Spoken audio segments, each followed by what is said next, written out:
Ilia Topuria did not hold back as he openly criticized Team Khabib following another doping controversy linked to the camp. His comments came after a fresh performance-enhancing drug scandal involving a longtime teammate and training partner of Khabib Nurmagomedov. The athlete was recently suspended after testing positive for recombinant erythropoietin, a substance widely known for significantly boosting endurance. Anti-doping officials issued a one-year suspension, backdated to the date of the failed test, ruling him out of competition until August 1, 2026. As a result, the PFL stripped him of his featherweight tournament title along with all associated prize money, and his team confirmed there would be no appeal. This latest case has added fuel to an already growing list of doping controversies surrounding fighters connected to Khabib's inner circle. Previous suspensions, including one involving Usman Nurmagomedov in 2023, have continued to raise questions about the camp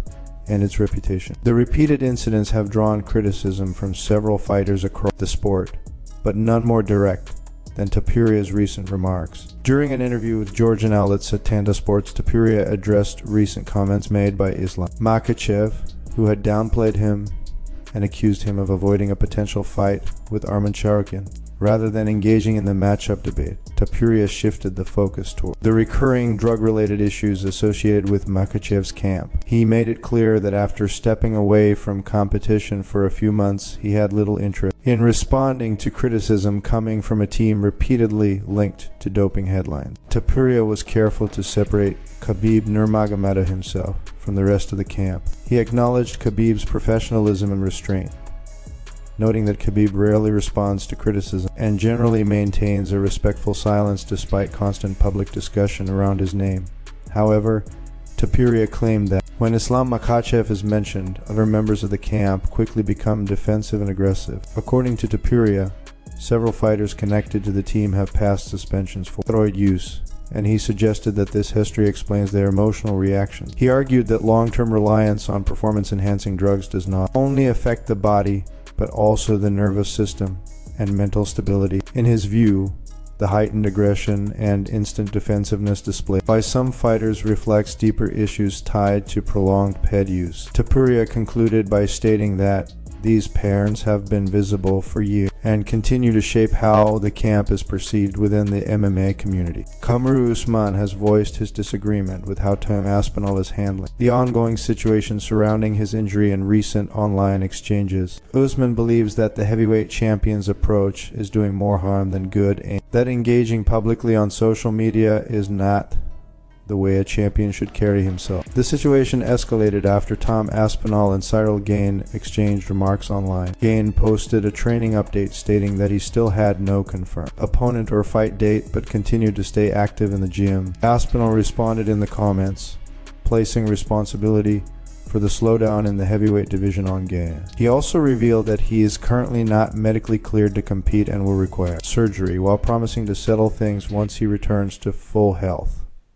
Since then, Gane has remained publicly silent. Usman weighed in on the matter and made it clear that he does not agree with Aspinall's decision to respond to every comment and online post. In his view, this type of engagement only prolongs the issue and distracts from what it truly means to be a champion.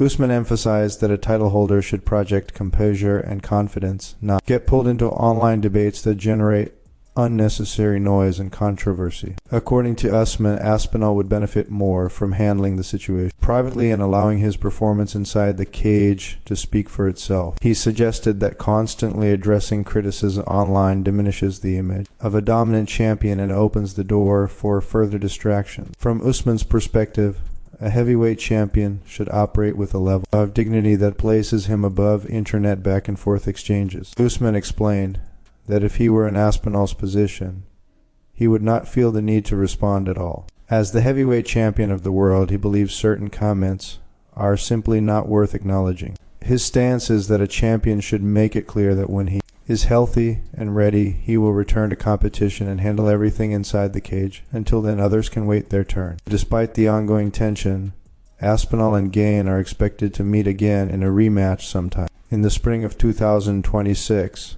Although no official announcement has been made. Until that time, Usman's message is clear: champions should lead with restraint, confidence, and focus, letting their actions in competition define them rather than online exchanges. Paddy Pimblett has revealed a bold and widely debated game plan for his upcoming interim title fight against Gathje. Speaking with Sky Sports, Pimblett stated that he intends to stand and trade with Gathje rather than rely heavily on grappling. This approach has raised eyebrows across the MMA community, given Gaethje's reputation as one of the hardest hitters in the lightweight division and one of the most dangerous strikers in the sport. Pimblett expressed excitement about the prospect of engaging in a high-intensity battle, noting that he has never been involved in a true war throughout his fighting career and is eager to experience one. He dismissed the criticism surrounding his strategy and insisted that his mindset is fully focused and confident. According to Pimblett,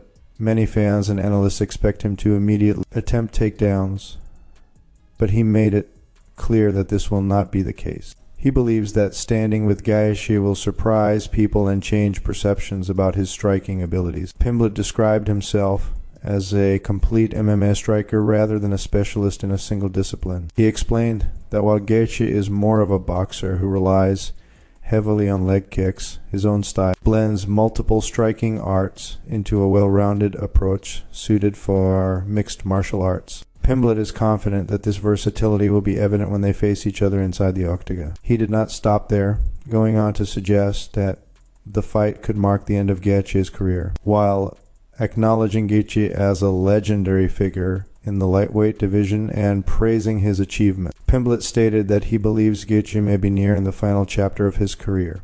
He pointed out that Gaethje has previously mentioned retirement if he did not secure another title opportunity. Pimblett argued that a loss in this fight would effectively close that door, making retirement a likely outcome. In other combat sports news, Conor McGregor has weighed in on Jake Paul's upcoming boxing match against former heavyweight champion Anthony Joshua. McGregor predicted that Joshua would knock out Paul within the first minute of the fight. Drawing comparisons to his own past victories, McGregor emphasized Joshua's size, experience, and skill advantage. He dismissed claims that the bout is fixed, stating that he believes the fight is legitimate and warning that Paul could suffer lasting consequences. McGregor concluded by calling the matchup extremely one-sided and suggested that Joshua has more than enough time and ability to secure a decisive finish. Conor McGregor has expressed strong interest in Jake Paul's upcoming boxing match against former heavyweight champion Anthony Joshua and has made a bold prediction regarding the outcome. McGregor, who has a long and well-documented history of public exchanges with the Paul brothers, believes the fight will end quickly and decisively in Joshua's favor. According to McGregor, Joshua possesses every advantage necessary to secure a knockout within the first minute of the bout. In a public statement, McGregor referenced his own past performances to support his argument. He pointed to his rapid victories over respected and accomplished opponents, emphasizing that he has finished elite fighters in extremely short periods of time. McGregor highlighted that some of those opponents were larger and heavier than him, yet he was still able to dominate them due to his understanding of their tendencies, reactions, and mental approach to fighting. He used these examples to illustrate how experience and fight intelligence can outweigh size differences. McGregor compared those scenarios to the matchup between Joshua and Paul, arguing that Jake Paul is significantly lighter, shorter, and far less experienced at the highest level of boxing. In his view, Paul remains relatively inexperienced compared to a seasoned and proven champion like Joshua. McGregor stated that 60 seconds is more than enough time for a fighter of Joshua's caliber to impose his will and end the contest. Addressing speculation that the fight could be staged or fixed, McGregor firmly rejected those claims. He stated that he has personal knowledge of the promotional side involved and is confident that the bout is legitimate. McGregor dismissed conspiracy theories surrounding the matchup and insisted that the danger to Paul is very real. McGregor went on to issue a harsh warning, suggesting that Jake Paul could suffer lasting consequences as a result of stepping into the ring with Anthony Joshua.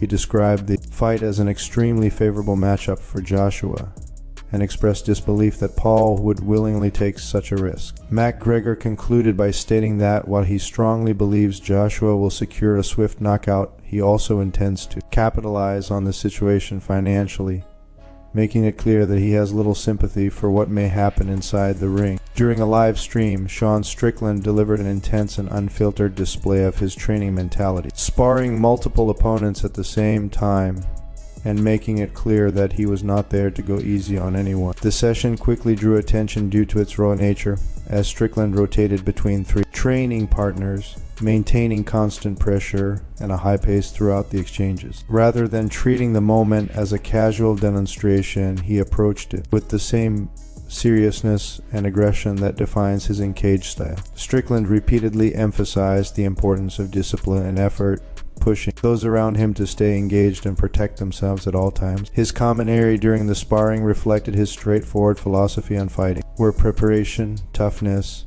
and accountability matter more than comfort. He challenged his partners to block properly, stay sharp, and earn their place in the gym, reinforcing the idea that nothing in combat sports is given for free. Throughout the stream, Strickland spoke candidly about respect and authenticity, highlighting that real friendships in fighting are built through shared hardship and honest work. He suggested that sweat, effort, and perseverance reveal a fighter's true character more than words or online appearances. His tone was blunt, but consistent with his reputation for valuing hard work above all else. As the session continued, Strickland's intensity never dropped, even while facing multiple opponents. The atmosphere reflected a traditional gym culture where mental toughness is tested just as much as physical ability. Those involved were expected to keep up, listen, and perform without excuses. After Strickland eventually stepped away from the stream,